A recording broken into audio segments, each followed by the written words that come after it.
like I said, it doesn't happen that much anymore. But Mhm. in the old days, there were people who um, you could accuse them of trying to hijack the conversation. You know, like they'd be carrying on this whole thing in the comment side, um, distracting and detracting from the conversation between me and my dialogue partner. You know, but it Yeah. doesn't happen. I don't think it doesn't happen. I would say it doesn't happen at all anymore. You know.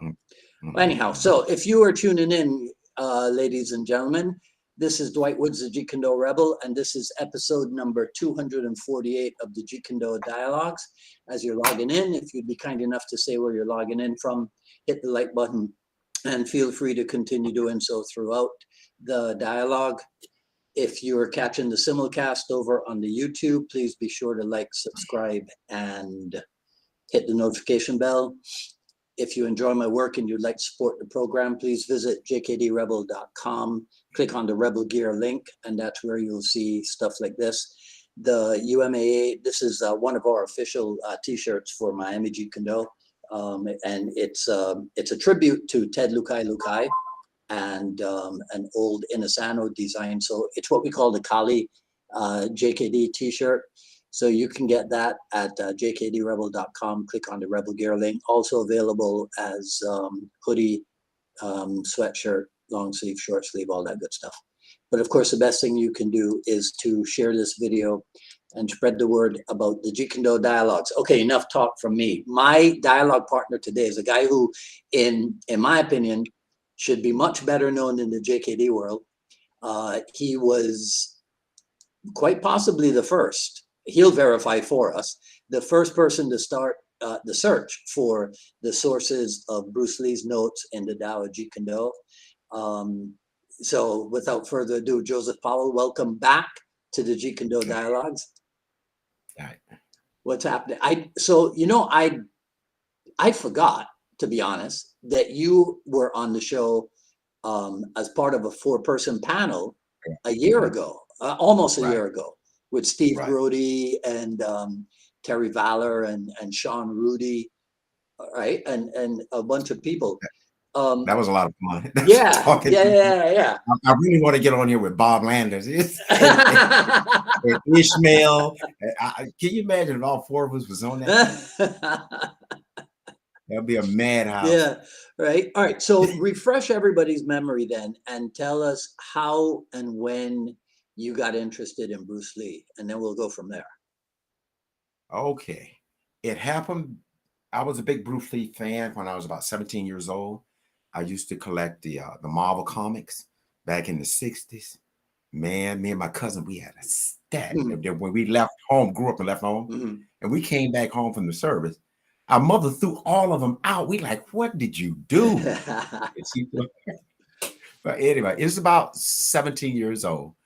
And when I went to the magazine shop to get Marvel comic, there was that picture of Bruce Lee, iconic.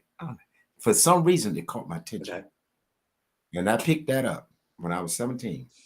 From that point on, I never brought another Marvel comic since Black Belt magazine. Really? Oh my God. And then I first saw him. One of the guys was talking about it in school, Tony. We call him Tony the Tiger. And he was taking karate. He became a black belt. And he told us about Bruce in 1973. Okay. When he was in high school. He came to school one day and said Bruce Lee died. We're like, who in the heck is Bruce Lee? Kato. Oh, Kato died.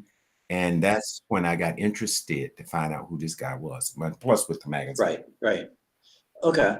You said Tony was a black belt. You guys were training in karate at the time? Well, he was. We was. Oh, okay. We was kind of sitting, kind of admiring him, Oh, but he was good. So when did you get started actual physical training then? When I was 17, I started taking Kung Fu. Praying Mantis with Edward. Right. Yeah, and Coconut Grove. And we held the school for about 6 months. In which Coconut Grove? My Coconut Grove? Yeah. Wait. Yeah. This is where you grew up in Miami? Yeah. South Miami. I grew up across the street from the University of Miami. When I was a kid, we used to walk across the street to watch them practice on the practice field. That's my hood. You. I know.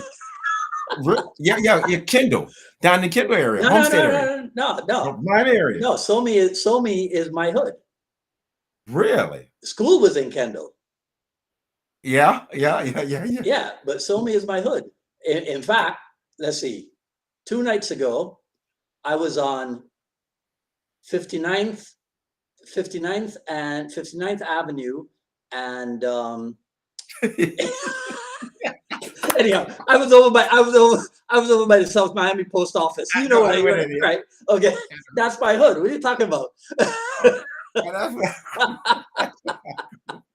No, but I didn't know that. Yeah, in Coconut Grove. I always thought. Remember you were the theater? Yeah. Remember the theater? Yeah. Okay, the school was right next to the theater. Yep, that's where the school was. You know, that theater was where this will show. Now we will date. Now we will age ourselves. That theater was where they used to show on Friday nights. That iconic. What the heck was that movie called? But it was shown all over America on Friday nights in cinemas. Not The Wall, the Rocky Horror Picture. The Rocky Picture Show. Yeah, I went to that. That was a lot of fun. Yeah. Yeah, it's a lot of fun. My sister took me. She said, "Joe, come on, go. That's where we going. Just get dressed. Come on, let's go." So I went, and we went in, and we set up in the front row with the umbrella. The rain. Yeah, we went.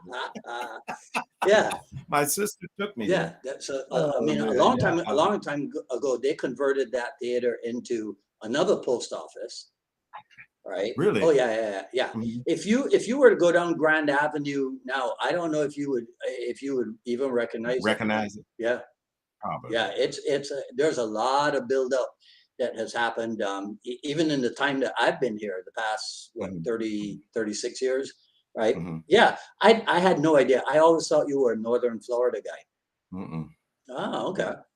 So you know Grand Avenue and Bird Avenue and Day and Indiana and all that and 8th Street. All right. So who's this kung fu guy then? That his name was Edward. He passed away. I talked to Bobby, stayed in contact with him. He was my brother-in-law. And he stayed in contact when I talked to Bobby about 10 years ago. And Bobby told me that he passed away. Edward passed away. He was I think he was with Mock, something like that. Mm-hmm. Oh, in Car Gables. Yeah. I think that Mock was associated with the University of Miami, right? And and he had a place. He had a place down in what is now called Pinecrest, but it's right after Dadeland Mall in that area. Really? Yes. In 1989, I think I trained in a class with Mock, and then he opened up on 57th, right? When you cross over US 1 on 57th Avenue, on the east side, he had a little place there. After a while, yeah, I know exactly. I know exactly who you mean. Did you ever train with any of the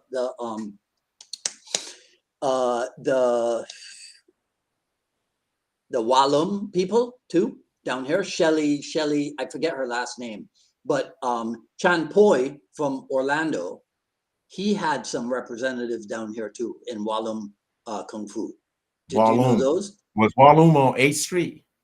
I don't remember where it was. There was a guy I trained by a friend of mine in high school when I was 18, and I found out that he took Kung Fu. Shaolin on 8th Street. It might have been Walloon. Okay. The fighter fought. They had a fighter from that school fought Superfoot Bill Wallace. Bill Wallace might know who he is. My sister worked in the post office with that fighter. Okay. Yeah, and I remember that's where he trained. I found out later that's where he trained at. Yeah.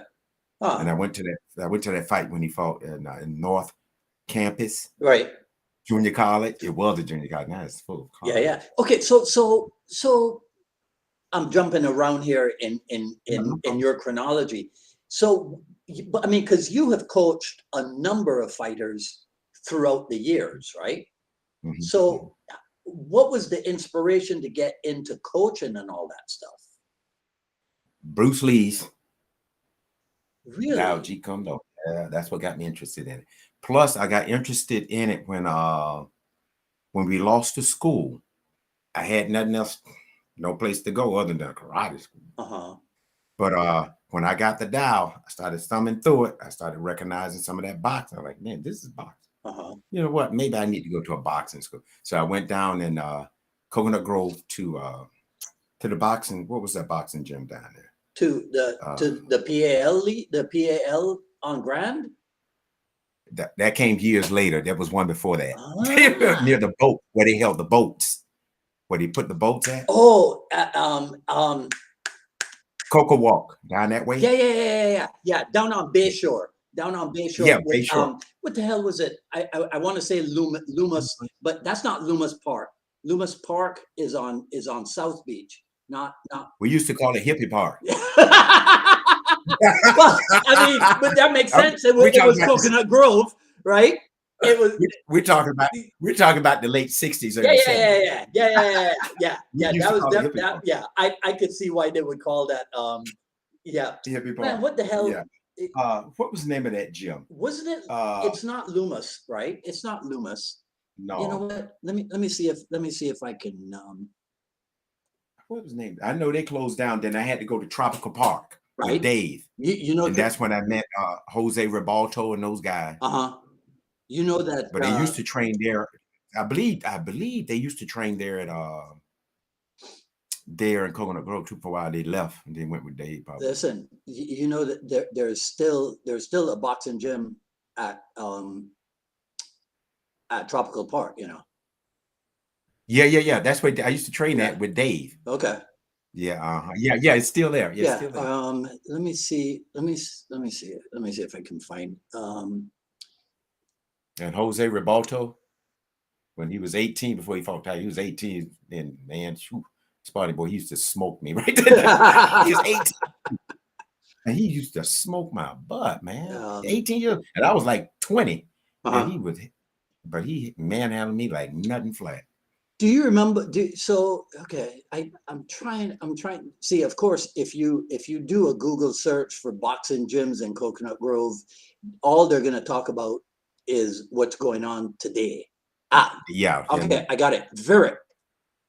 Yeah, Virik Gym. That's it. That's it. Virik Gym. Yes, I see. I knew it had a double consonant, but it's not Loomis. It's Virik Gym. Yeah. I remember. Oh man. Virik Gym. Yeah. I remember that before, because I moved to Miami in '86, but I started visiting on a regular basis in like 1980. So I remember Virik Gym. Yeah. Did you guys ever cross over to Fifth Street on the beach? Like even no, in the I didn't go there. No. Okay. I knew some guys that did go over there. Yeah. From Miami, they would take the bus and go over there. Yeah. I never went. Oh, I just recently went to Fifth Street Gym. Down that way. I don't go down that way very much. Maybe about 3 years ago. And I was surprised to have Jeet Kune in there teaching. I'm like, wow. Yeah. That's my boy Anthony Fontana. Anthony moved from Brooklyn down to Miami. He's under Ron Balicki. So Ron was here. Was it 3 years ago? Maybe even a little bit longer than that. It was before COVID. So yeah, Ron was here, and Anthony is his boy at Fifth Street. Oh, good. That's who that is. Because about 3 years ago, I went by there, but I texted on the internet. I was surprised they had one. I was shocked. Yeah. Well, in fact, I don't know too much if it's still, but there are actually 2 Fifth Street gyms on South Beach. Right. There's one which is more original than the other. Right. But there's like vestiges of the original Fifth Street or whatever. Right. Okay. So Praying Mantis, and then from Praying Mantis you went into boxing. and you're looking in the Tao of Jeet Kune Do and recognizing, or no, you started looking in the Tao and recognizing how much boxing was in there. So you went to a boxing gym.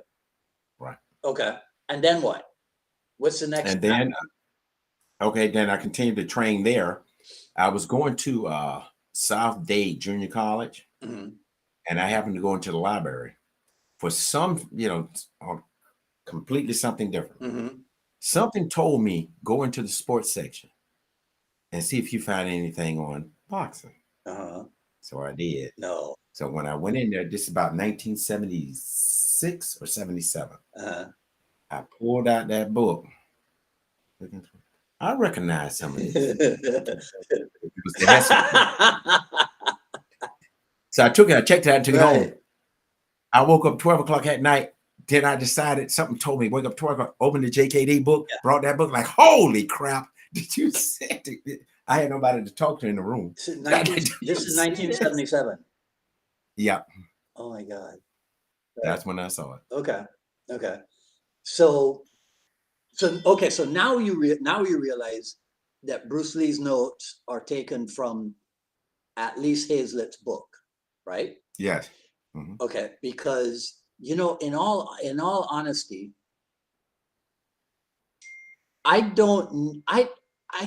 imagine that I had to have been aware of that, but you refreshed my memory on it when we met. Now I don't remember when it was that you came by the warehouse, but I mean it has to be sometime between 87 and 92. But you were the person who put that on my mind. But I really, to be honest with you, Joe, I think even at that time I was thinking that most of it, that the boxing stuff was from Hazlitt's book, and that was it. Right, everything else was Bruce Lee stuff. You know what I mean? I didn't really put much. I didn't know either. Yeah, I didn't know. But I remember coming to your school. I was on leave. At the time I was 3 weeks leave or something like that. Okay. And I wanted to train and work out. So I traced you down. So I drove up this and then trained out this. Yeah. Hey, I had to train somewhere. Nice. All right. So now you're in your room and you recognize that the Tao contains stuff from Hazlitt's book. Okay. What else happens? My brain clicked in and said, I wonder if this much of it came, how much else could have came from out of here? Right. And that's what started my journey for the last 40 years. And I came and I finally found the last one. I sent you a picture 3 years ago since I've been here in West Palm Beach area. That's when I found the last book that ended my search. So what percentage you would say you've covered? When that book came out, you have to remember, by accident, I didn't know, I told you, I left out a page in the search of the books. I left out a page. And I think I might have told you at this point, and that was back in 1996. And then when it came back, and I realized it was missing from the print, it was too late, it was going to print. So I just kept it for a while, the other books, the listing of the books for a while that I accidentally left out. But now, 2022, I found the rest of them. There's about 50 books more since 1996. And I found the last one 3 years ago, and that ended the search. What really sprung it from, and one, I came into a dead end. That's with the Tao. I came with the Tao. I had most of it done, but not all of it, but some of it, 85% of it done.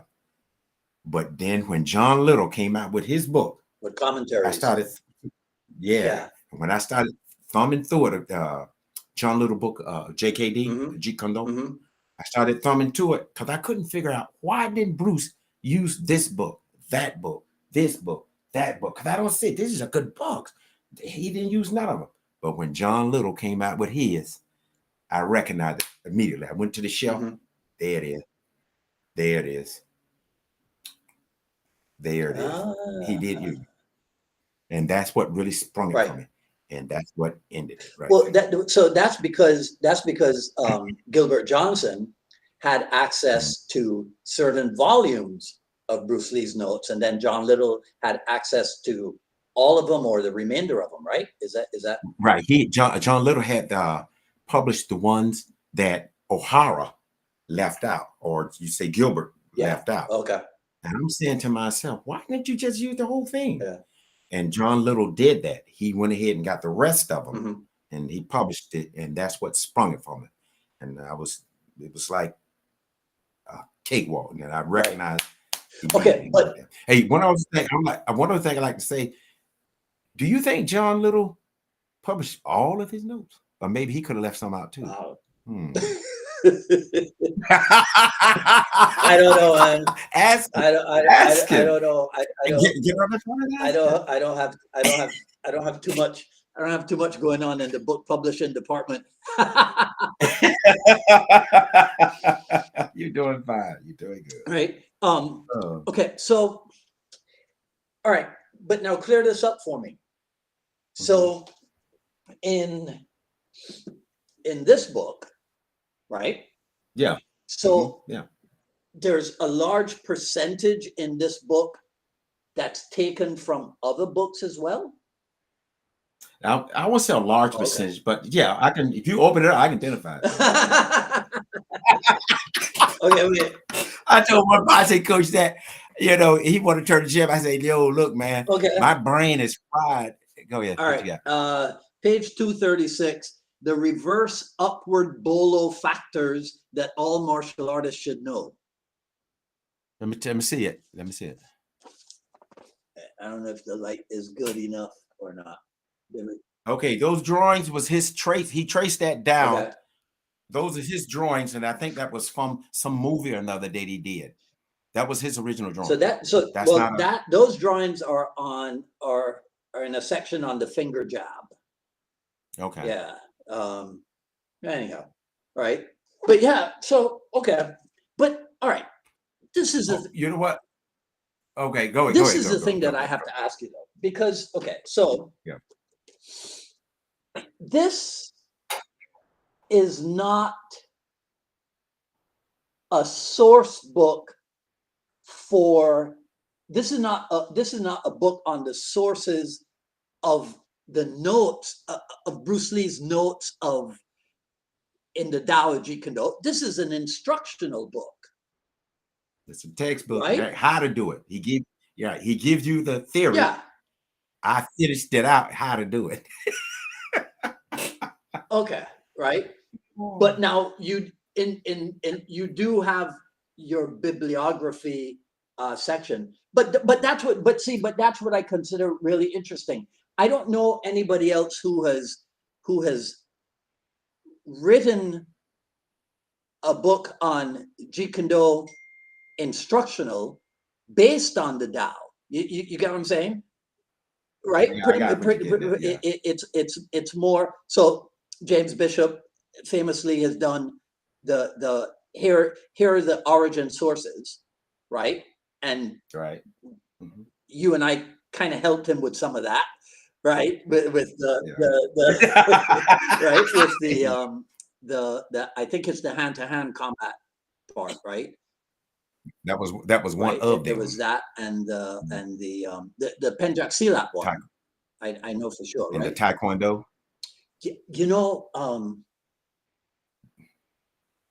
I don't have that book at hand. In fact, I don't. Which one? The Taekwondo book. That's the one by Henry Cho, right? That's the one you're Right, talking the about. original. Yeah. Mm-hmm. Yeah. So I didn't have. I don't have. I don't think I own that one.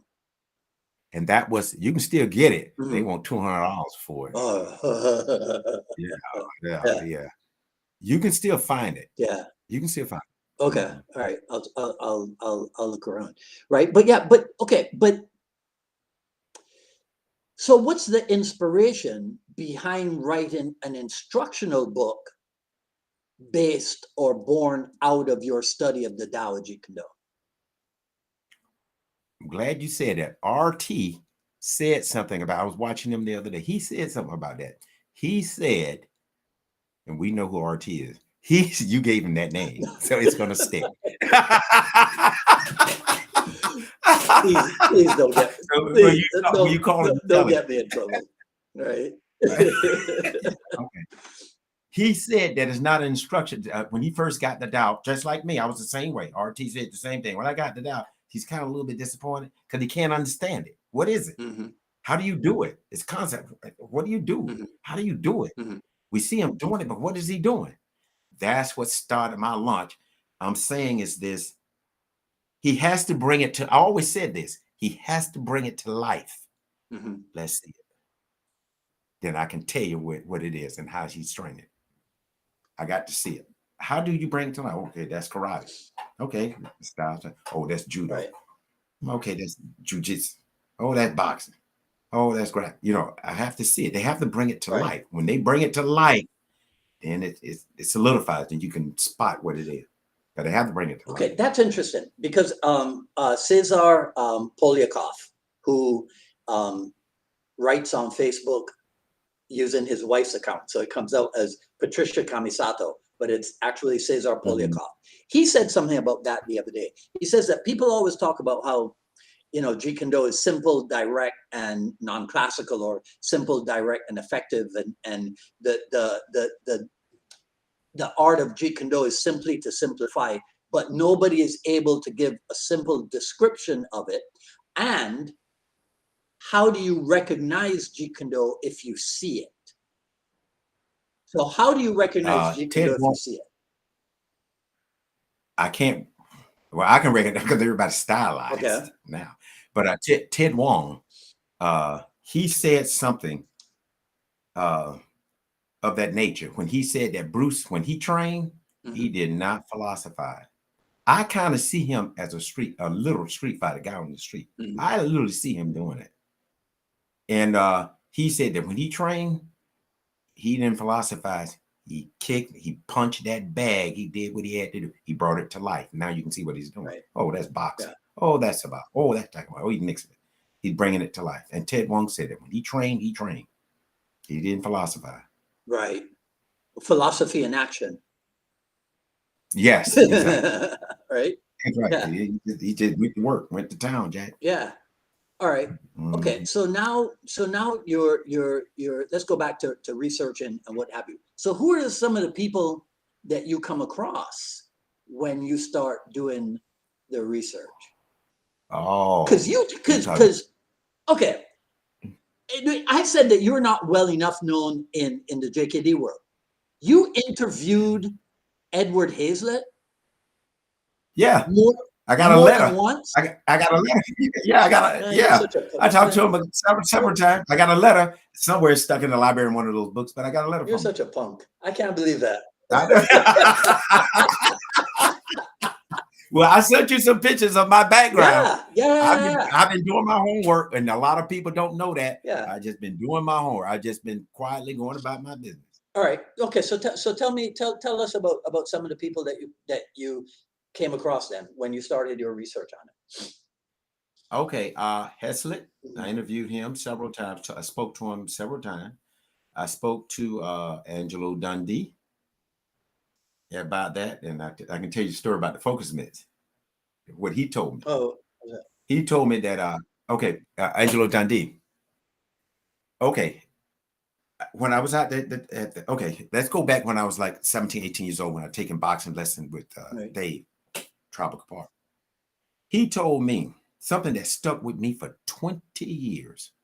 He told me when I was in the ring with him, hitting the mitts, he said, let me ask you a question. I was about 18. He said, let me ask you a question. Why is it you can look like a world beater on these mitts, but then when you get in the ring and spar with these guys, you can't use none of it? I don't know. That haunted me for 20 years until I had to find out. Angelo Dundee. Okay, I was stationed at Myrtle Beach. I called, what sprung it? I was watching Money Mayweather, the way he hit the mitts. Ask me about that in a second. I tell you, Roger cleared it for me. I said, I thought so. He said, yeah. So he was hitting the mitts. I said, like, damn, how in the heck? This is 20 years later. How in the heck he hit those mitts like that and make it work in the ring And I couldn't do that with 18, 19, 20. I couldn't even do it. What the hell? So I got on, I seen the way Money Mayweather, Roger was using the mitts with Money Mayweather. Mm-hmm. I said, wait a minute, that's no good. Ricky Hatton saying, no, you need to kill it. You know? They said, no. So I'm confused. I called up Angelo Dundee and I asked him, what's the proper way to hit that mitt? Hit those mitts, because I'm confused. I can't make it work in the ring. He told me there is no proper way to hit the mitts. Every fighter would gravitate to what he likes, build upon that. He said, let me tell you a story. Ali hit the mitts for about a month, 2 months, and he quit. I said, why he quit hitting the mitts? He said, because he said Ali felt as though the angles was wrong. Really? You might want to get this. Okay. Yo, you got it. What the heck you talking Angelo Dundee, Ali felt as though the angles was wrong. That's why Interesting. he quit using them. That's why he quit using them. Concerning Mayweather, the way he hits those mitts. Yeah. Okay.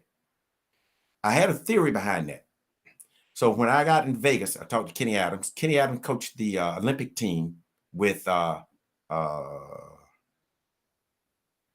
Sugar Ray Leonard.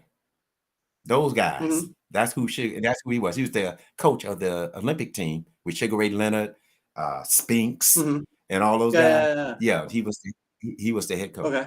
Okay. He got me in to see and talk to the Mayweathers. And I was talking to Roger, and he was in the ring with a guy. And I was asking the question, but he was talking. And I said, is that true, about the Ricky Hatton, say you got to kill a bad? He said, no, you ain't got to do all that. He said, what it is I said, I have a theory. Is it true or not? He said, okay, what you got? When you was a kid, remember you scrape your hand and you see that white layer underneath your skin? I ain't never had that deep a scrape. Okay, it's not that deep. They take off this where everybody has it. You scrape it out. Everybody has it. You see a white thin layer. That white thin layer of skin is your fast twitch muscles. Okay. That's what you don't have to. Roger said you got to do that. That's what I said. Was my theory right? He said, yeah, it builds your fast twitch muscles. He said that's what it does. You get it done. Can everybody develop that? Like a naturally big guy can develop that too? Yeah. Ali did it, but he was an athlete. Yeah. But Ali did. He was fast. He moved like a middleweight. To prepare to get myself in the mindset for you, I watch Ali versus Terrell today. That was a good fight. I mean, he was mad, boy. Yeah. He was mad. Yeah. My friend G. Anthony sent me a still shot, right, of Ali's right hand hitting Terrell, and it's like a perfect right hand. So I was like, I was like, you know what? Let me watch this fight and get in the Joe Powell frame of mind. You know what? I also need to watch G. Anthony was talking about Tommy Hearn, the Motor City Cobra. They didn't call him the Cobra for nothing. Yeah. He was out like a light. Yeah. He was gone. Yeah. That right hand was fast. Why did Bruce Lee love boxing so much? Because I think it was more realistic, and he came to realization with Kung Fu and karate. We do a lot of forms. He realized he was wasting his time on a lot of forms and not getting down to the nitty gritty. Yeah. Grabbing somebody grabbing you. He's real. The guy was real. It's real. He's real. So give me your opinion then on the ongoing Facebook argument about self-defense versus sport. Why you want to involve me in that? Nah, man, because you opened the door. You opened that door. I know. What it is, when a lot of people were saying that, a boxer can't beat MMA guy.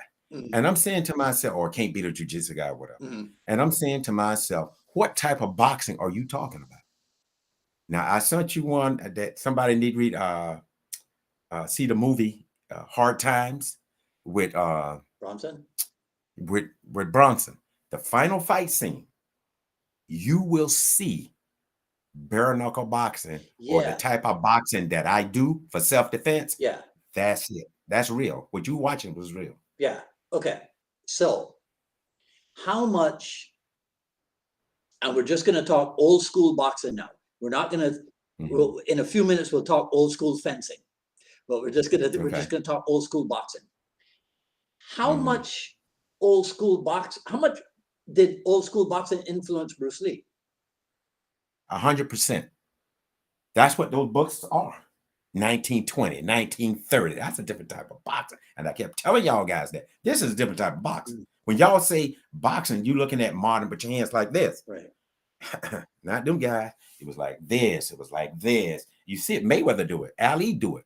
The old timers, Cornell Whitaker, Yeah. they all do it. The elite, what they call the elite. Yeah, that's what they're doing. 1920, 1930, 1940. Right. And the reason why modern days fighters can't catch on what they're doing, because the coaches they got are old school trainers. Old school boxing has self-defense in it. It's there. I can see it. When you start going, you've been through it. You start seeing it. Mm-hmm. The fencing part of it, Right. like that. Yeah. You see, Wing Chun does that, right? Yeah. Just take a. I'm taking fencing lessons, so only thing you got to do, right? That's it, right there. Remove it. They get your block. That's what Right. that is, right there. Bang. All right. That's what that is. So okay. So It has a self-defense element built into it. You look at the time, the 1920s, those people was coming out of, warfare, man. These people weren't playing. Right. The fencers, people used to fence, and you lost, they said in France, they lost a whole generation to dueling. Right. They duel. They say they lost a whole generation. They're probably doing the same thing in England and all over the world. Right. They're doing the same thing until they had to tone it down. Okay. Wait. Let me make sure I understand this. So you're saying that the average person today, right? Or maybe not even today, maybe over the past 40 years, right? So since the 1980s, when they talk about Bruce Lee and the influence, right? The Wing Chun, the boxing and the fencing influence, they're looking at the sport thing and thinking that that was his influence. They don't understand it's old school. They don't understand then it's even old school Wing Chun. Because old school Wing Chun is, I'm gonna quote somebody here, old school Wing Chun is not a Chinese art.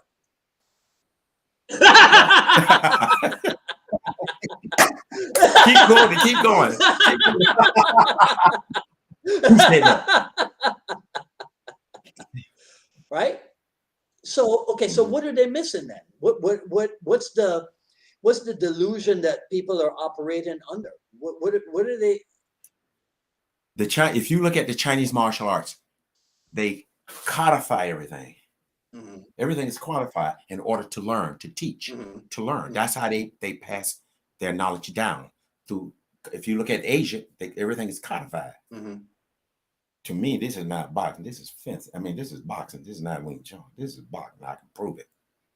But we won't go there with it. You see, right?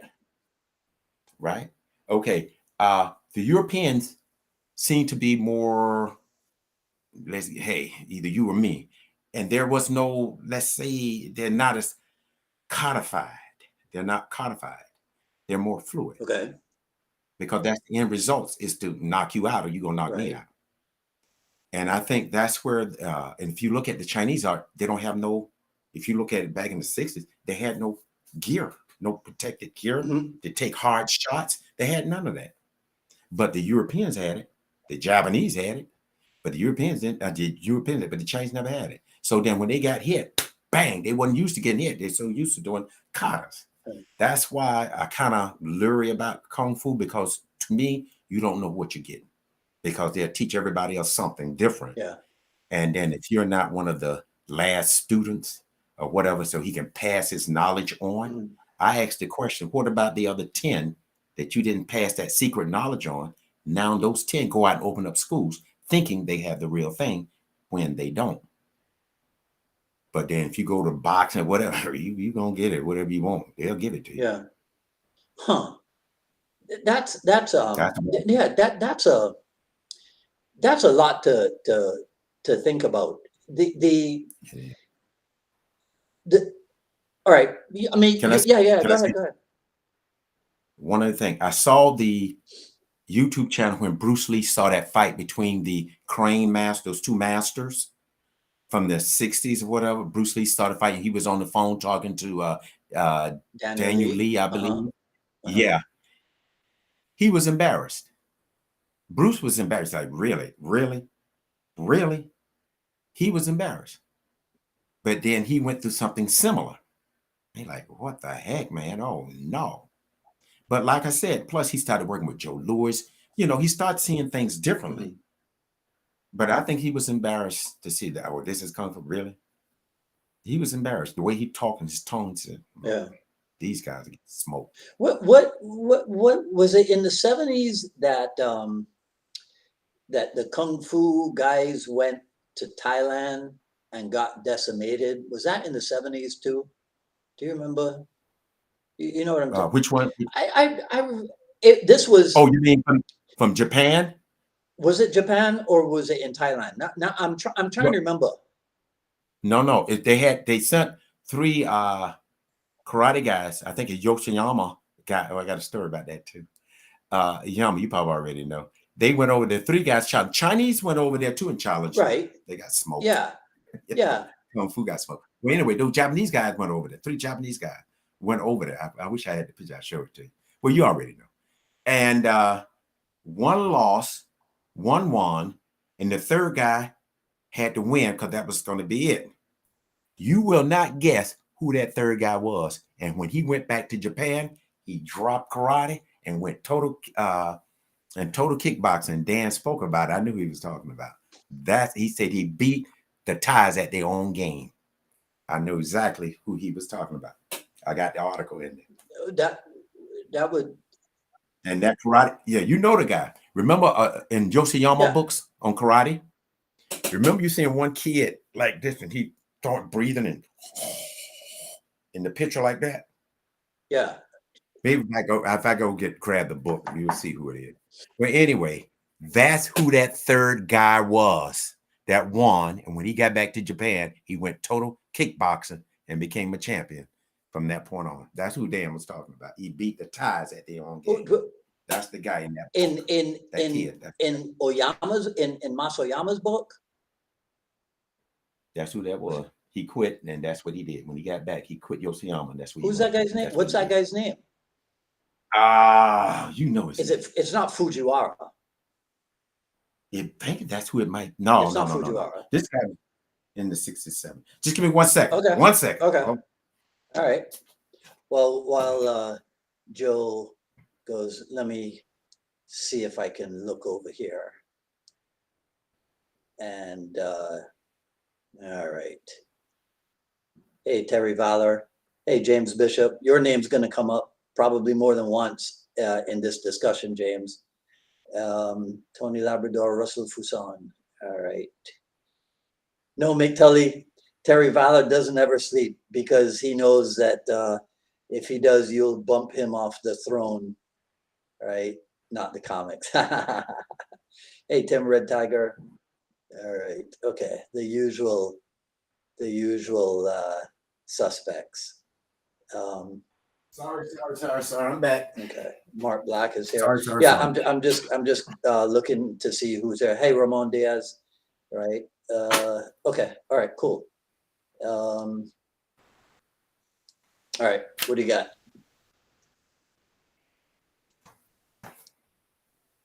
Give me a minute. See that? Which book is that?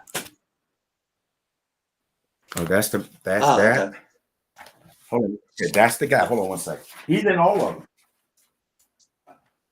Man, I feel like I'm getting a martial arts history lesson here.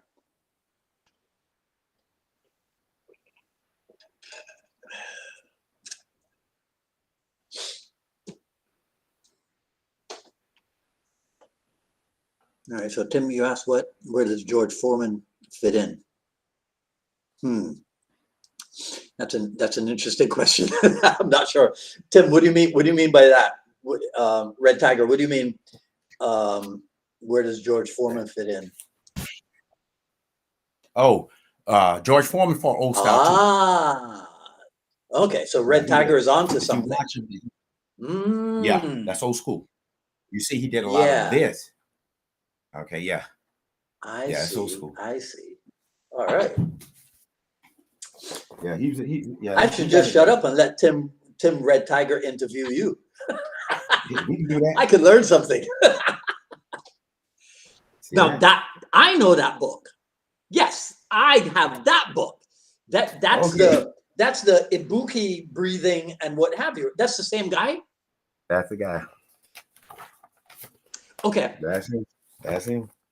That's the guy. That's who Dan was talking about. Beat them at their own game. Okay, so is that then why there's, let's say, somewhat of a similarity between Japanese kickboxing and Kyokushin? Yeah, because he did the same thing Bruce did. He integrated different arts into right. Koshikin. Yeah, Okay. He did do that. Okay, that's why you see the Thai boxing. Right. Okay, verify this for me, right? Verify this for me. I remember hearing in the old days that the Thai people hate it when you call their art kickboxing because that's something that the Japanese do. Theirs is Thai boxing, not Thai kickboxing. Yeah. Did you ever hear that? I never heard of that. I heard that from Inosano. Hey, I got one for you. Yeah. Yeah. I think in 1920 or 1930. Yep. Those are the Bugi warriors or something, right? Mm-hmm. Yeah. Mm-hmm. Well, see, that's what when you were off screen, I said I feel like I'm getting a martial arts history lesson, and that those guys go in full contact with protective gear and what have you, right? Right. It's almost like people feel that when they learn that, they think then that you can discredit Bruce Lee because right, and it's like no. Who is there that in some shape or form is not standing on the shoulders of giants that preceded him? Right. So but you can't say that in the 1960s, what those guys were doing in the 20s or 30s was in vogue. That had fallen out of favor. Yeah. Right. Martial artists weren't known for dressing up in protective gear and going at it. So Bruce Lee reintroduced something. He brought it. He brought the path. He brought it forward. Yeah. Now we see it. That's interesting. That's interesting. Now, just because it's old, don't make it don't work. Right. It works. Right. Yeah. Well, yeah. That's part of the ongoing argument too. Because there seem to be people who think that. That you kind of have to leave the old school JKD in the past where it belongs, because now in MMA there's this and there's that and what have you, and I don't know about that, right? I think it's just that old school Jeet Kune requires training like a madman. It requires training real hard to get good at that stuff. Right. You got to put the time in, you got to put the work in. And modern, a lot of modern day people don't really identify with putting the work in. Well, you figure, they got homes, they got hobbies, they got to take care of the garden, to kids, work. Yeah. You don't need to take martial arts. You take a field practice. Get up the next morning and do it. Yeah. Just walking like a slave. Yeah. All right, you didn't finish telling me about the people that you started to run into when you did your research. We only got up to Hazlett and Angelo Dundee, and then we went off. Okay. Yeah. I'm going to tell you about the book dealers. Okay. I started because remember, since 18, I was going in and out of used bookstores. Right. And for all those years, that's what I was doing. Right. And some stuff I would find, some stuff I did. Well, anyway, I got online, called one guy, and he was in Canada. No, I came across, well, that's the guy in Canada, book deal in Canada. A year later, I ordered a book. I told him what book I wanted. He said, okay, that's what I can do for you. A year later, to that day, he sent me the book, and I didn't even pay him. He trusted me enough to pay him. Wow. I paid him. Yeah. You know what book it was? No. Remember the Karate Nerd? Remember he was talking about the Savant book from the 18 something? That's the book he sent me for $100. Oh my God. Wow. That was the book. Well, anyway, the other book dealer I found in a boxing magazine, you could order used books. And it's from Mickens. Yeah, Peter Mickens. I didn't know who Mickens. Yeah. Yeah, I didn't know who he was. So I called him up, told him what I wanted. He said, okay, this and that. They sent me a list, and I said, okay. A month later, he sent me a stack of books. Sure enough, that really blew the lid off the JKD. Right. That's from England. Yeah, that's from England. Wow. And so I was talking to Mickens, him and his wife. I was talking to him. So they put me, well, there's another guy down in California that we deal with. He uses a book dealer. You know, they deal with book dealers from all over the world. And his name is Goldfatten. I said, really? He said, yeah, he's right there in California. When you go out and check it out. Can you give me his phone number? He gave me his phone number. Called him up. He said, yeah, whenever you come on out, come on out. He said, okay. So when I was on leave and I went out to train at the IMB, I went by to see Goldfatten. He was at home. He had retired. He used to own a bookstore on Burbank. Okay. A used bookstore in Burbank. Okay. What happened? He sold it. The rest of it was huge. He sold it to Notre Dame when Notre Dame was trying to get their library together. That's how he made it. Oh my God. Okay. So I went down. I was talking to him. He asked me a question. He said, why you want all these boxing books? I said, well, I'm a big Bruce Lee fan. I trained at Bruce Lee school. And he said, did you know Bruce Lee was one of my customers? No. That's what he told me. Yeah, really? Yeah. That's what he told me. And I said, do you have a list of some of the books you sold him?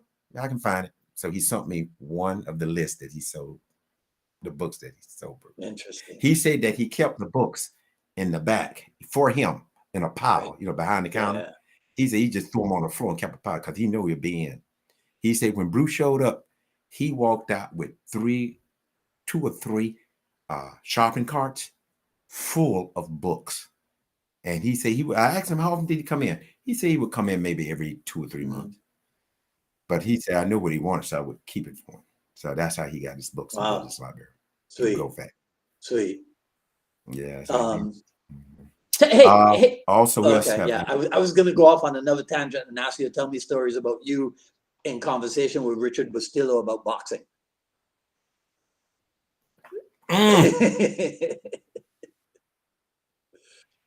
We were sparring, he was checking me out, and we were sparring, and stuff. So they had one guy there at the school, and I said, brother, I mean, he was hurting everybody. He's the first person that I ever ran into that I can say that had a legal straight punch. That guy had it, but he was under tutelage of Richard. And I asked him, how did you do it? And he told me through that Dempsey book 1,000 times every day. And I said, he built up to it. But he hit you with that straight punch. I mean, he was hurting everybody with it. So I told him for about 2 weeks, I told him I got to take a break because my body, I mean, you busting me up.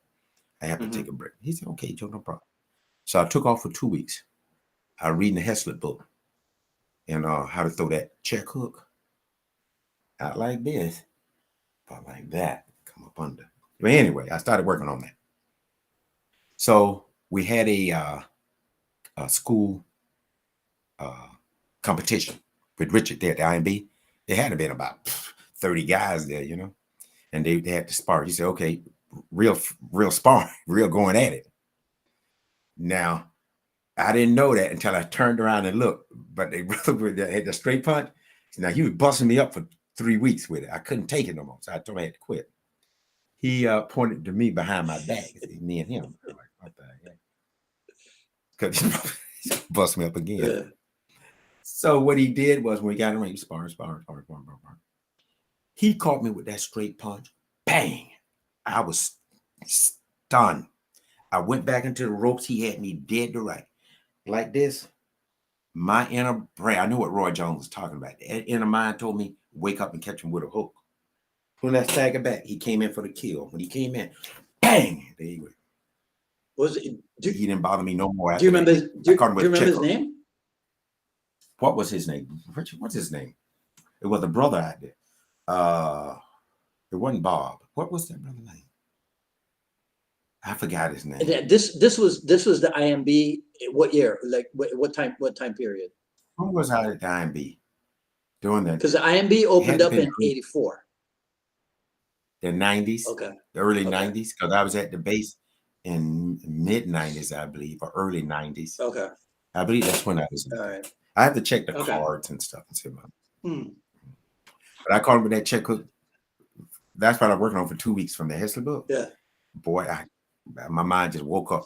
Maybe if do you know Davis Lear? No. Okay. Maybe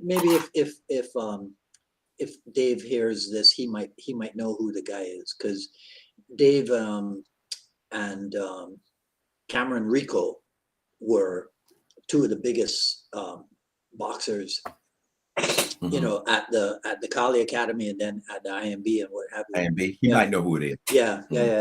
All right, if he hears this, maybe he can jump in. I wanted to ask you too about, so tell me the story of how you gravitated towards boxe française then. Because I recognized it. What the JKD in some ways was trying to do. Okay. They had already done it. Well, see, so I watched, you can find it on the YouTube. It's black and white footage of Charlemagne and one of his students, and the guy is doing the chassé latéral en sautant. And I'm looking at the way his feet move, and I go, that's exactly how Bruce Lee's feet move when he sidekicks, right, in Way of the Dragon. And I'm like, well, it's an exact copy, Bruce Lee sidekick. Remember about the fencing? Well, right. Okay, that's what it is. Explain to me. Said, you brought up a question. Is there such? I was looking at it like, okay. Explain to me then the connection then between the fencing and the savate. Okay, they took the principle of the fencing. Okay, you lead with the fence, right? You lead it. They started punching. It was what was his name? Bowden. I think it was Bowden. Was it Bowden? Back in the 1700s. The reason how boxing got started, well, that's one of them. There's another version of it too. The reason why it got started, I think it was, who was it? Bowden who started boxing in England? It's modern boxing. Okay. When I say modern boxing, 1700s, I'm talking about self-defense boxing. They wasn't boxing, they were bare knuckle. Right. Well, anyway, he was, from what I read, he knew fencing and he was good at cane and sword.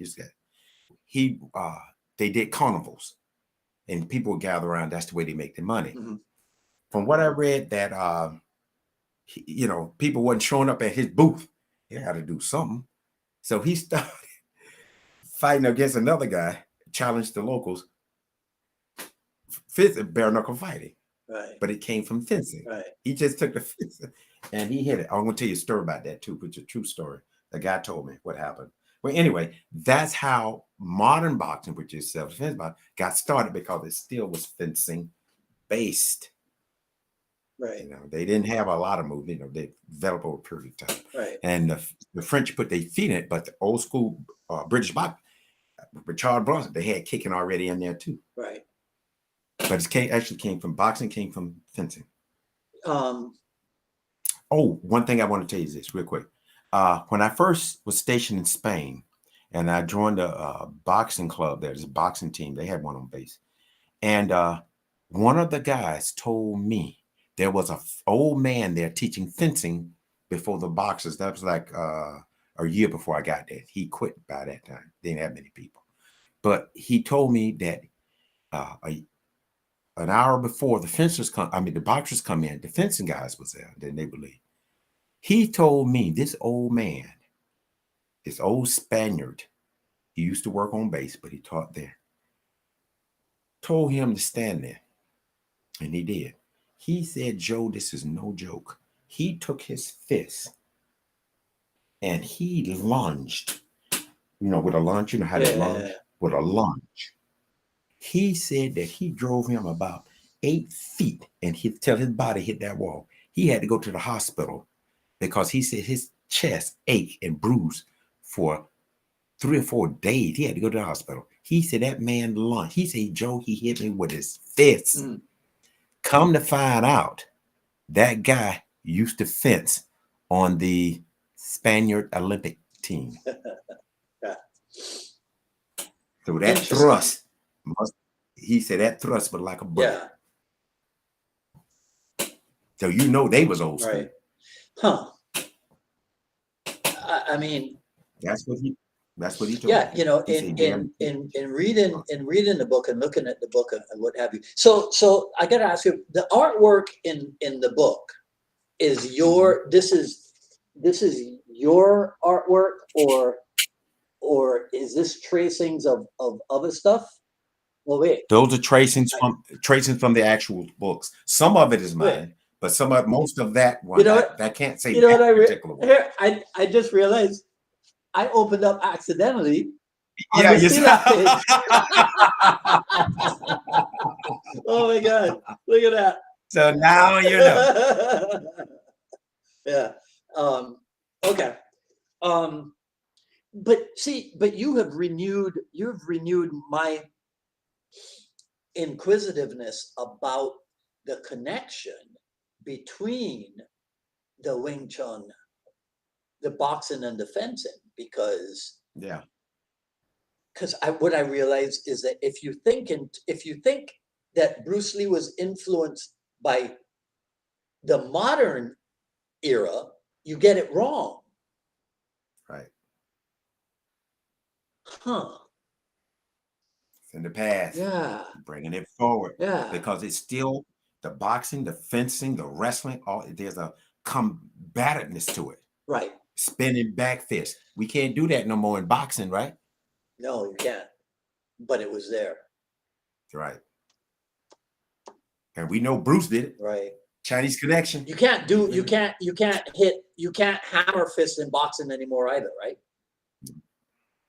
But he has that in his book, right? Oh, you can do it. No, it's come from the system. You may not have it in the book, but it's come from the system. If you dwelling back here and learning this old school type of boxing that has its self-defense in it, you already know it. You already know. You guys already know it.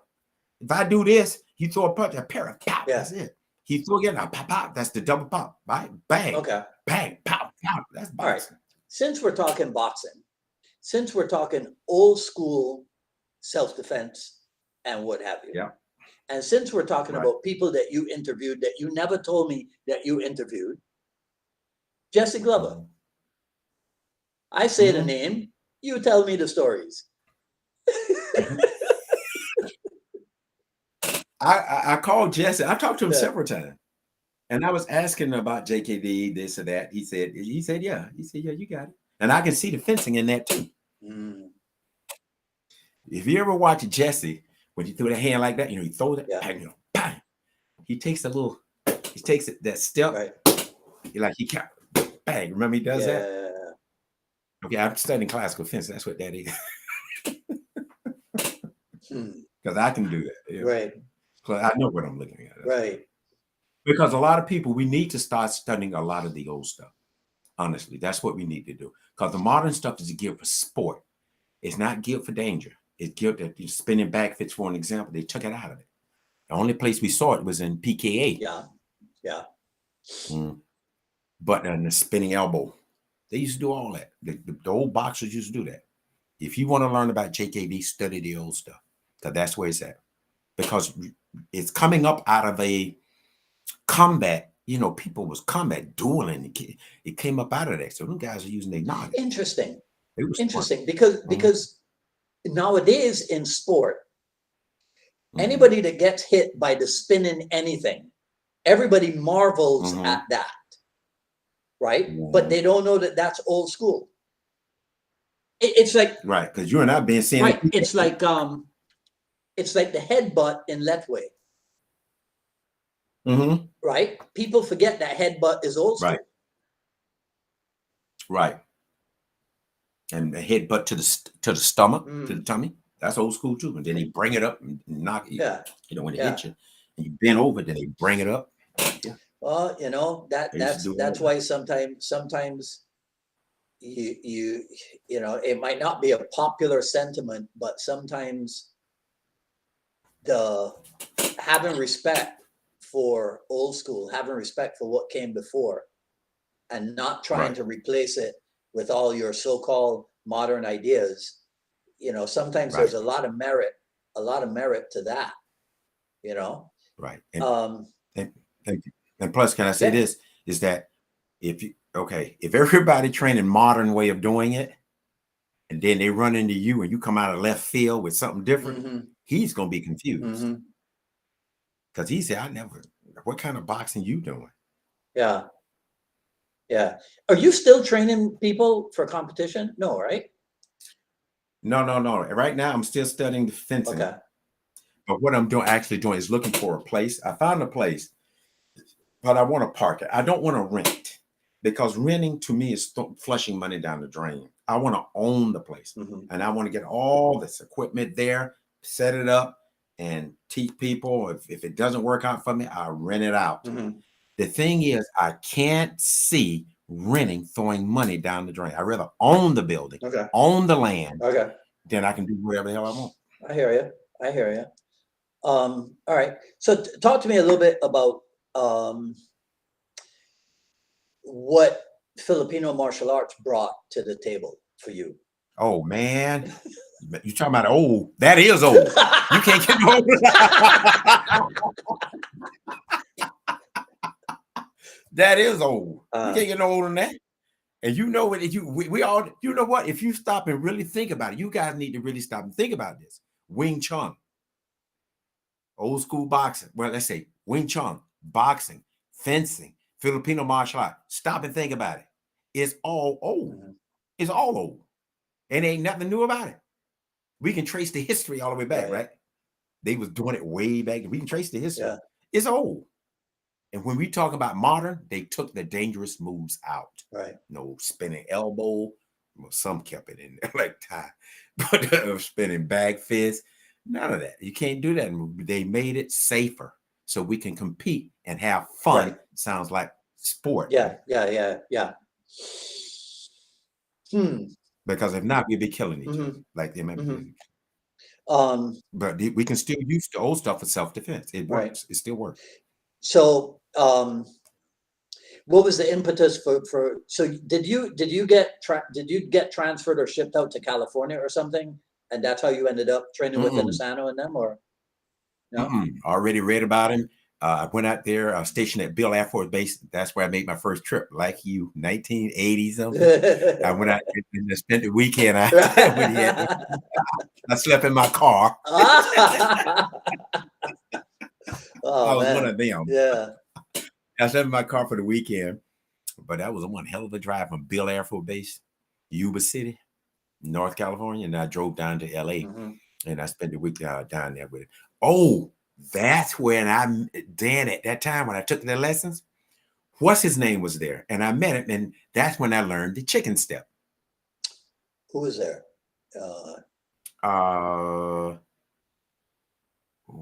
Dan Innocent. What did they call Dan Innocent style? Dan and who?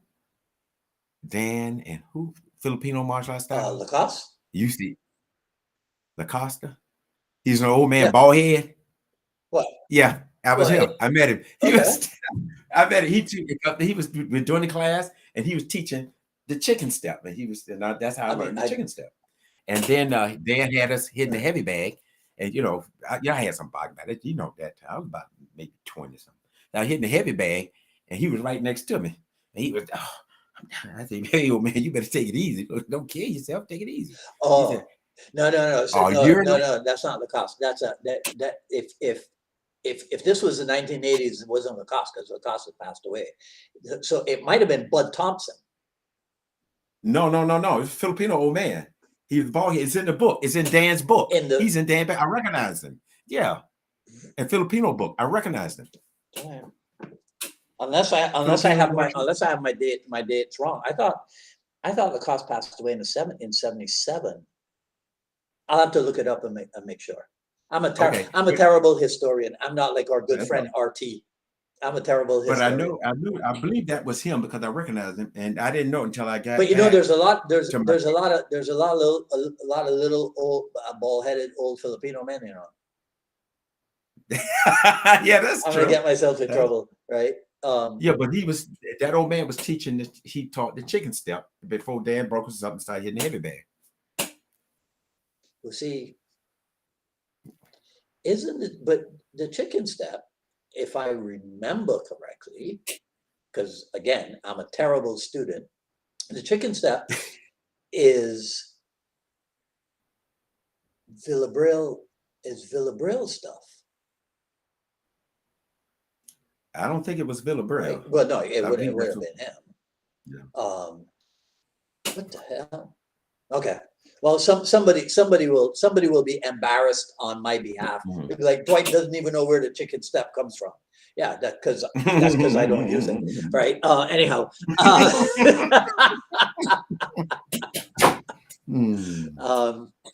Or is the chicken step Bikini Tertia? God damn. Right. Anyhow. And you train Remy Presa stuff too as well. A little bit, right? Yeah, Jim and Dave. Jim was a cook. I'll tell you a story about what happened. Jim and Dave, they was there a couple of years before I showed up. Jim was from New York. He trained in jiu-jitsu. I think he might have trained with Moses Powell. Okay. And yeah, they was salt and pepper team. Jim was like, but it's like they're brothers. You know what I'm saying?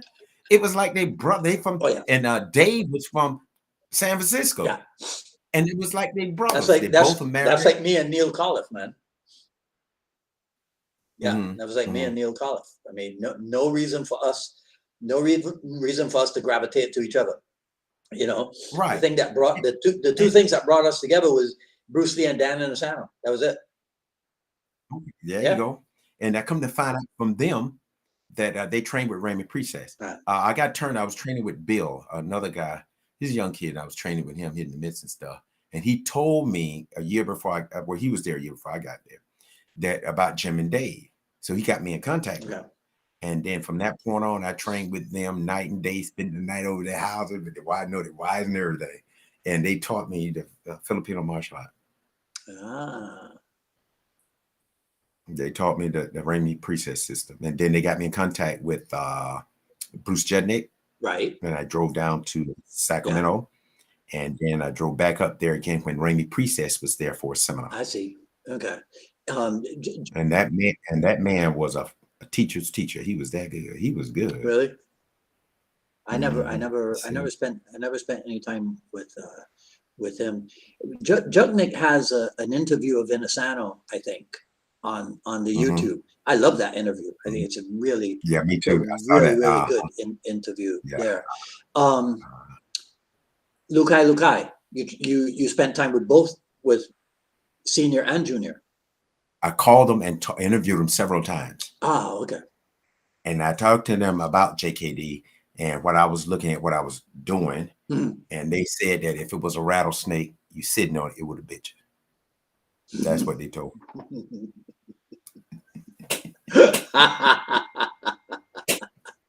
Both of them told me that. Right.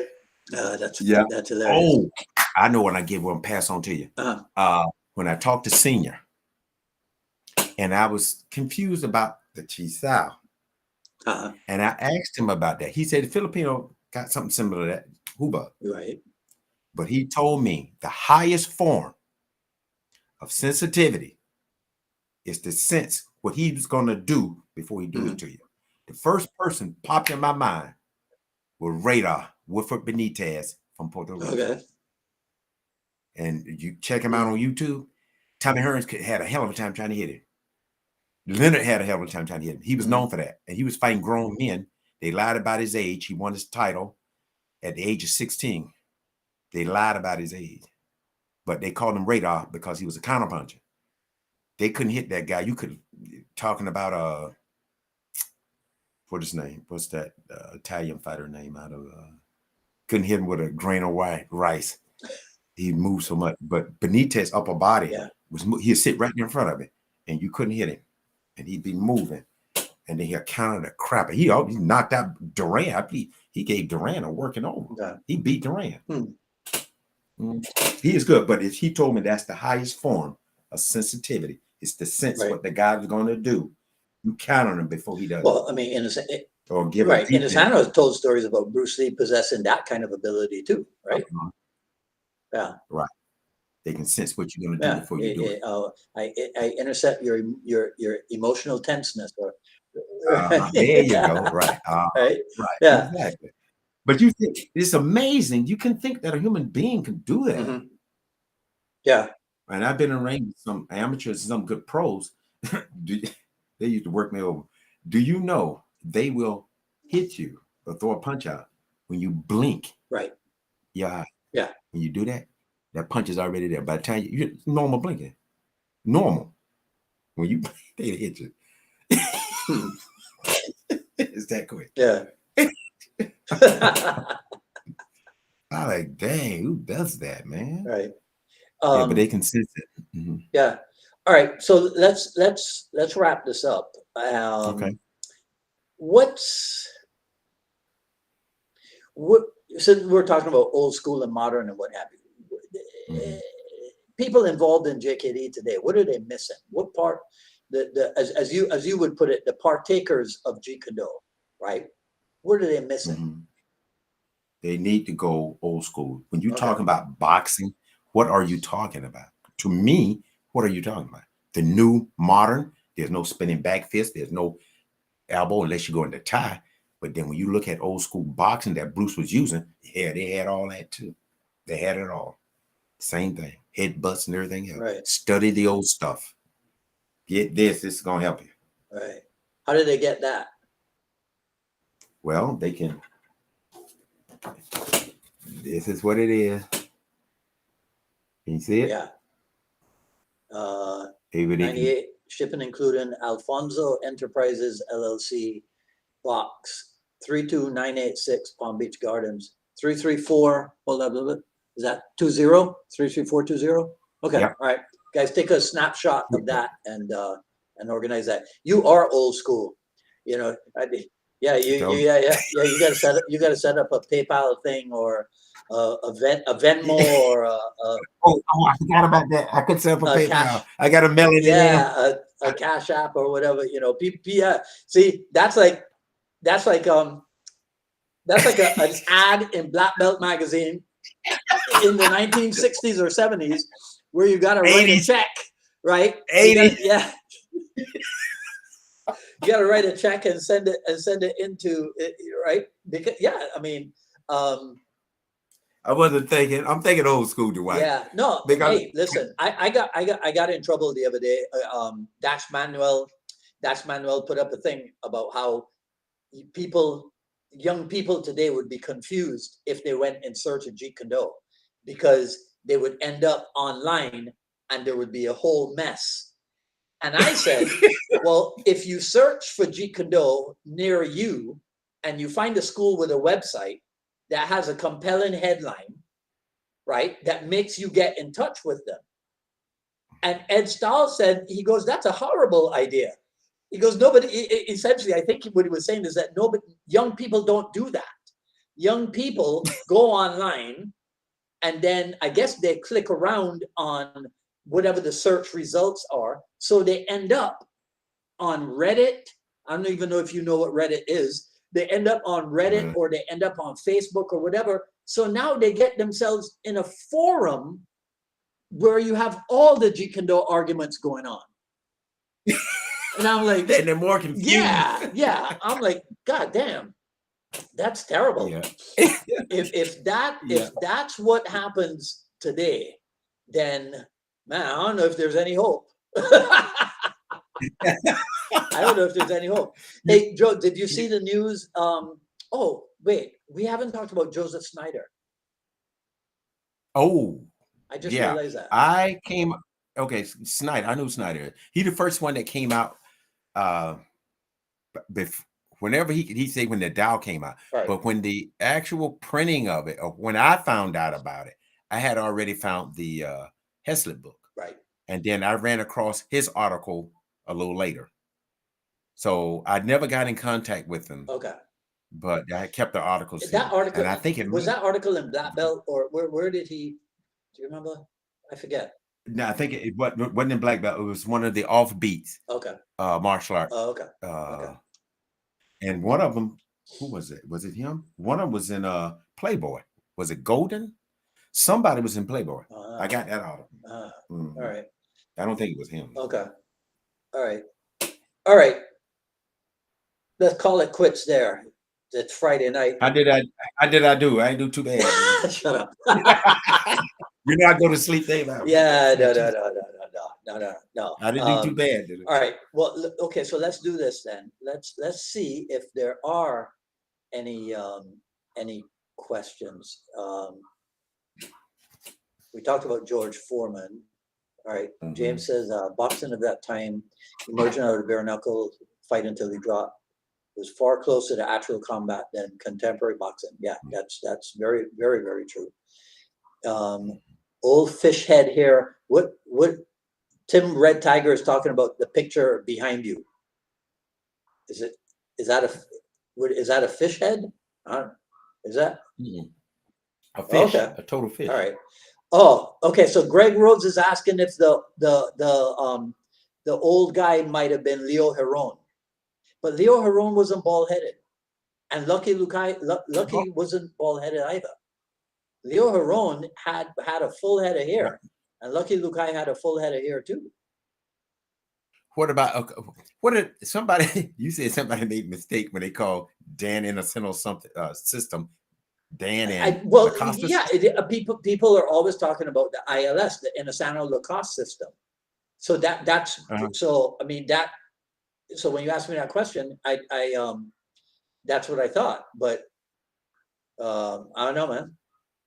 I don't know. Well, maybe somebody he got a ball. Yeah, maybe somebody will see this and they'll clear it up for us, right? Okay, now he's in Seafood Dan's Innocent's Filipino book, because I remember he was like this. He was stepping around Dan, or he came at him like that, and he would do something like that. I remember watching. I don't have the book is in the active pile here. I'll look it up. I'll look it up and see.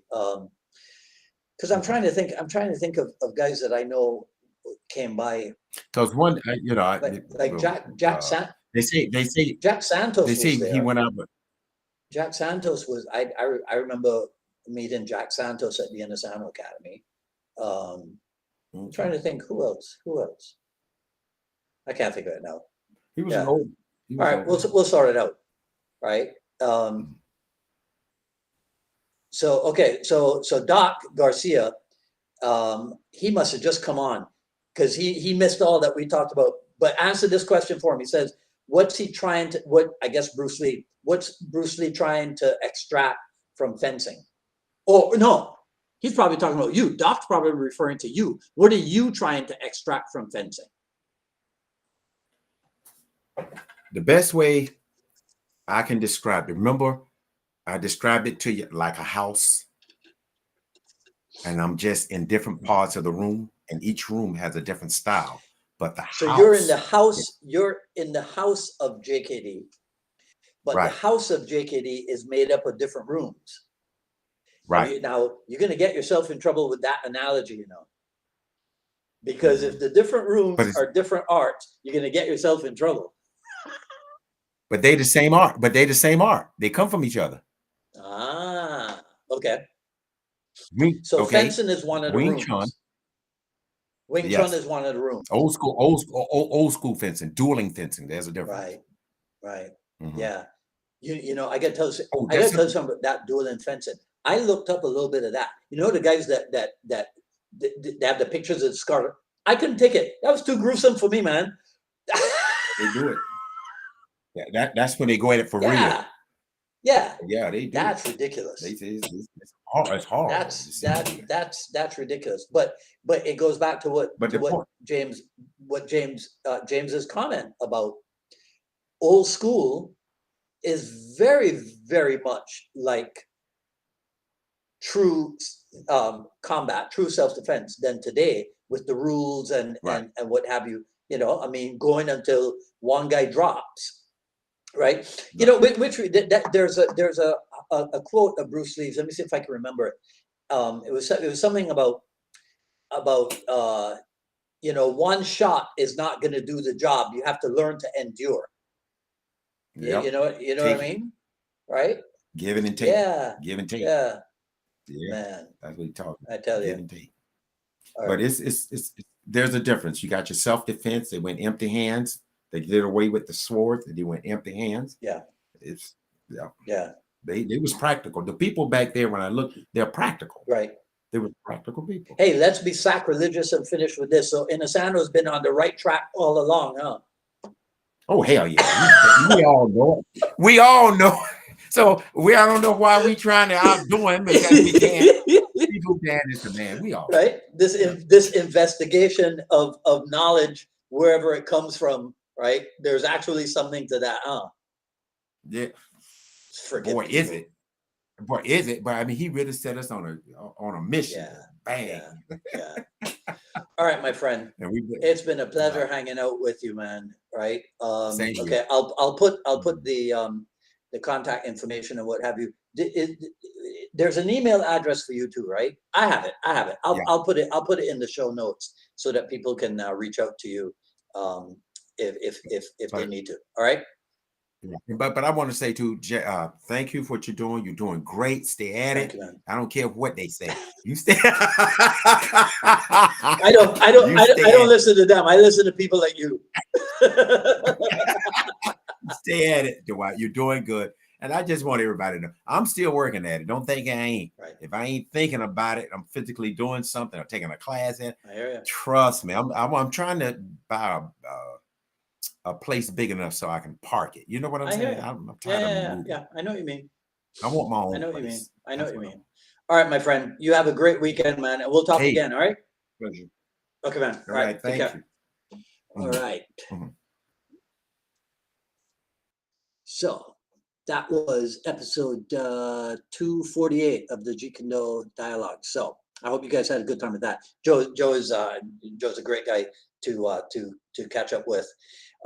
So you know the deal. Like, comment, ask questions. I'll ask Joe. Well, he doesn't. I'll have to answer them because he doesn't spend a whole. He's smart. He doesn't spend a whole lot of time on Facebook. So if you guys have any questions remaining, go ahead and ask them. I'll take a look at them. If I need to talk to him about it, I'll get his answer for you. Right. So share, like, comment, all that. Follow me on Twitter at Dwight Woods, on Instagram at Dwight D. Woods, at paypal.me/UnifiedMA Miami. The Jeet Kune Journey Volume 1 is available, the raw but edited version. That's at paypal.me/UnifiedMA Miami. What's the other thing? Okay, so next Friday, I think we're going to be doing the open Q&A for the month, right? The open mic debate with me. So start thinking about your questions, and so that you can get them to me in time for next Friday's Jeet Kune dialogues. And that's it. That's it until the next episode. This is Dwight Woods, the Jeet Kune Rebel, signing off. You guys have a great weekend. Stay safe where you are. Talk soon. Take care.